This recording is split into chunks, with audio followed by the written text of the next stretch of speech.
Welcome back to Autism Live. We are here with Special Agent David Fallon. He's joining us via Skype. He's coming to us from Homeland Security. We're thrilled to have him with us here today to talk about internet safety and keeping our kids safe. So thank you again, Special Agent Fallon, for being here. I have to say this at the start. We met you when we were at the Autism Society of America conference in Louisiana earlier this summer.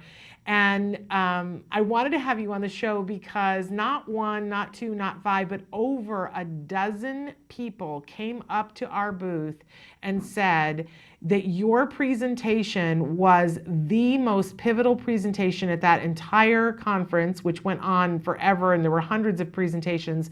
They said that yours was so amazing. There was one mom who said, I don't know what I need to do, but I need to help to make sure that this information gets out all over the place. And she said, Shannon, what are you going to do? Because this is that important. So congratulations on having people talking about your presentation that much. But where do we need to start, Special Agent, so that we understand what you shared and that we can all benefit from this? So like I said, the iGuardian program is our outreach to the community, mostly at schools, but we do church groups and other events. And it's about internet safety. So the Autism Society actually had reached out to me. I had created a law enforcement presentation called How to Interview Child Victims on the Autism Spectrum, A Father's Perspective. And that's where I was teaching other law enforcement how to do these interviews and be sensitive to the things that us autism parents are knowledgeable of, and they may not be, from sensory issues to communication problems. So when they reached out to me, they asked about some of the other programs we had, and I told them I had the iGuardian. So what I did was modify our iGuardian to what I thought were the needs of autistic parents. So in it, I did filtering YouTube content, policing, messaging and communication apps, and just an overall view of internet safety as it kind of plays into the autism world. And so you did this presentation, though, and from what I understood, you gave information that helped people to get their kids safe, and you agreed to come and do that with us. So let's jump into it. What do we need to know as parents to keep our kids safe on the internet? I'm overwhelmed, Special Agent Fallon. My kid knows more about the internet now than I do. So I don't know what I need to be looking for. Help me, help us all. Yeah, I mean, it's tough as a parent, and especially a special needs parent, to try to keep up on all the tech that's going on out there. I get somewhere between about 40 and 50 hours of training on this per year, and even I can't keep up with everything that's out there. But there is a lot of help out there. There are YouTube videos, there are websites dedicated to this, but sometimes parents just don't have the time to search those things and find them. So one of the places that you can get it is netsmarts.org, which is the National Center for Missing Children's kind of internet safety program. A lot of what we use and some of the slides we use is based from their program. And we should tell people at home that you've got a whole slide presentation that if you come to their organization, you'll do. We have not been able to share that through some technology issues. So you're taking a look at the presentation, but our folks at home aren't getting it. So we're going to repeat some things. So that's netsmartsplural.org. Yeah, so it's smarts, SMARTZ. Z. Okay, I'm glad I asked. NetSmarts. And that's from the National Center for Missing Children. And what we're going to find there is information about how to keep our kids safe? Yes, there's a bunch of videos you can show your children. They're like little cartoon series kind of things. And they show them how to be safe on the internet and stuff like that. So when we give our presentations in the schools, we use these videos to show the kids, but we'll also talk about some of the real world things that we're seeing in our investigations in the child exploitation world. And what kinds of things are you seeing? Well, I mean, for us as autism parents, the communication devices that are out there, iPads and phones and iPod touches and all those devices is great for us, right? It gives our children the ability to really communicate with the world. Sometimes I have more meaningful conversation through text message with my son than I do, with face-to-face interaction because he feels more comfortable communicating. Unfortunately, with all these apps that are out, these communication apps that are out there, it also gives the world the ability to communicate with our children. And if we are not vigilant on that, people that we don't want to be contacting our children will be. Okay, and you're starting to cut out a little bit, so I think it was something. There's a little bit of movement that happens with your mic, so we'll stop if it continues and regroup because we were hearing you great there for a minute. But give us an idea. So you mentioned that there's the three different presentations that you do. So for parents who've got kids that are little, what kinds of things, what kinds of recommendations do you have for the littler kids about being on the internet that can keep our kids safe?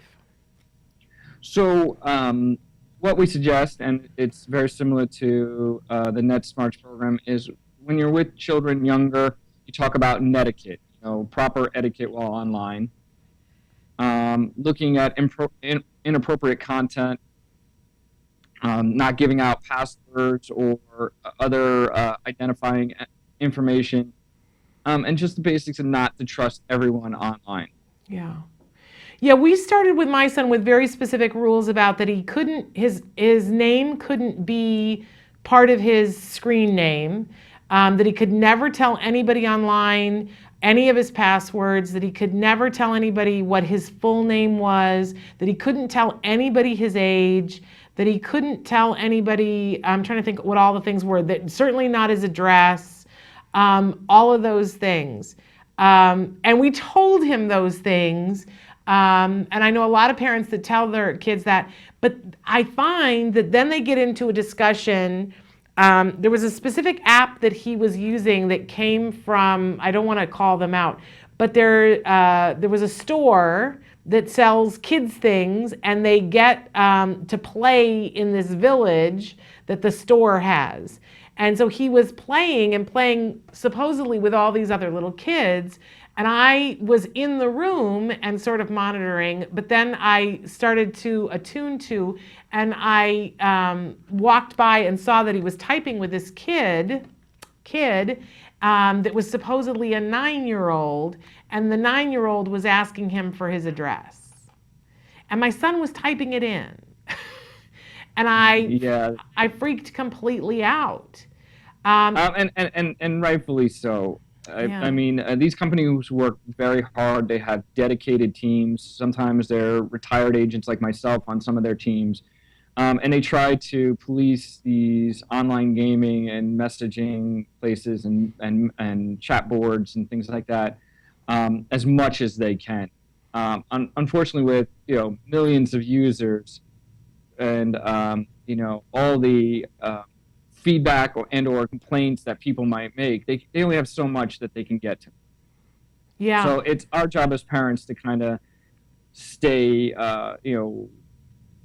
relevant on that and keep on top of it. And one thing we have to remember too is that on one device, a game or system may work one way, on another it might differ. We've seen on certain popular games where if you play it on a computer, you might not be playing with other people, but then when it's on like an iPad or other tablet, that game may have a feature where other people can come into their game and play.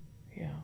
So that gives people access to our children. So we have to watch, even when we change platforms, what kind of access each is giving, even though it's might be some software that we're familiar with. Okay, so we started with NetSmarts.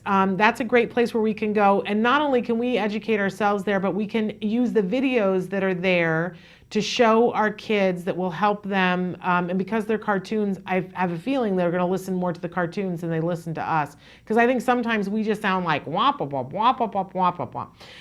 So again, that's NetSmarts with a Z at the end.org. Okay. What else? Because I know you've got a whole presentation there, and I keep asking you questions and throwing you off. No problem. But what else? Well, so one of the things I went into was YouTube. I mean, YouTube is a great tool. We've used it for schooling situations. We love YouTube. I mean, and if you have a child on the spectrum, you've probably heard Pat and Jen, and you probably heard Dan TM, from the Minecraft reviews and stuff like that. Unfortunately, though, with YouTube, sometimes there is content that we don't want our children to have. So we have to kind of filter that. So YouTube has its own safety mode that you can set. You have to set up with an account with an email. But once you have those settings, you can start to set the safety mode and hide certain videos with inappropriate content that has been flagged by other users and things that they've found are not maybe appropriate for the age level. Right? It does a really good job, but it doesn't capture everything. Right. So then there's software out there. Some is free, some is not, but you can start to filter them. So this is where I have to say, as a government entity, I cannot endorse any product or any company. So a lot of my presentation is what I Googled right before I give it, and what are the popular softwares of that time. So is there an article on a tech magazine or something other that's talking about these things? So I'm going to use those as examples, but there are many, many companies out there and softwares out there that you can use. Okay, and again, to be clear, you don't endorse any of them. No, I've never that's not your place to do that. But there are some things that are out there. And there are some things that are relatively new that are out there that I've heard some people talking about stuff that I haven't used yet. So I'm curious to see which ones that you Googled and came up with. Hit us with some of those. So in Google Chrome, there are plugins, and there's web filters. One of the ones that's kind of popular if you Google it is called Bloxy. So, and how do you spell that? BLOCKSI.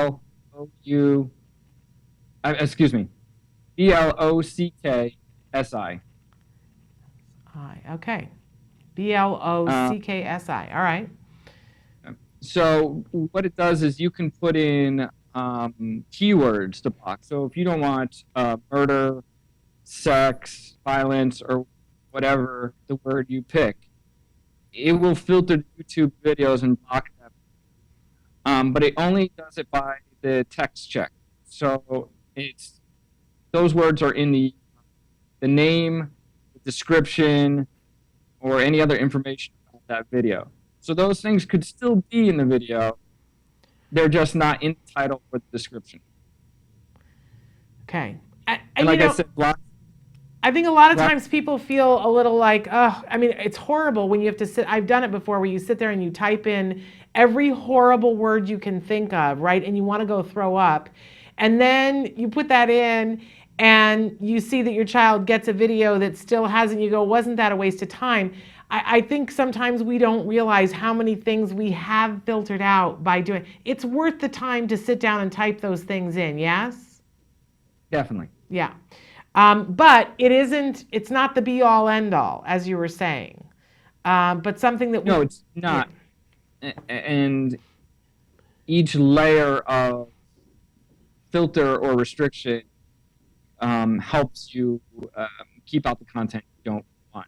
Yeah. Also remember that on a lot of the devices that our children have, whether it's Apple or Android, right in the settings under general and restrictions, you can restrict the age of websites, music, movies, TV, apps, things like that. So, for example, I think in Apple, if you want to give an Apple phone to a child, but you're unsure about trusting with the camera on it, you can actually lock out the camera. I never thought about that before. Because let's veer for just a second and talk about the camera feature. My son is in junior high school now, and we went. Our school had a presentation. They didn't have the iGuardians, but I want them to have the iGuardians this year. They had our local law enforcement come to do a talk about internet safety, and at the we don't have a PTA, we have a PAC. But one of the things that they talked about was the camera.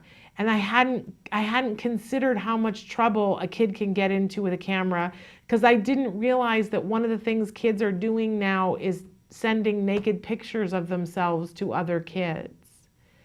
And I'm horrified by that. That's actually a big problem here in the United States. It is happening more often than you would think. Yes. It's different now for their culture because everything is online. Everything is through these communication devices. It's not like when we grew up. And they sleep with these devices. They have them next to their bed. They have them in the bathroom, in the shower. And so it's easy for them in their youth to make a bad decision. And it's really just click, send, gone. Yeah, and they were bringing up, one of the things that they brought up that I was horrified, because you can prepare your child and say, we don't do this, and here are the reasons why, and whatever, and instill that in your child. But that doesn't stop somebody from sending a picture to your child. And if for any reason your child gets one of those pictures and then sends it to somebody else, my understanding from this talk was that then your child is guilty of child pornography because they've sent it to somebody else, and that it's some pretty steep penalties for that, even for your child. That scares me. Yes. What can we do about that? Jurisdiction. Yeah. Depending on the jurisdiction, if a child is redistributing an image of another child naked, it could be considered distribution of child pornography. There have been students around the country who have been charged.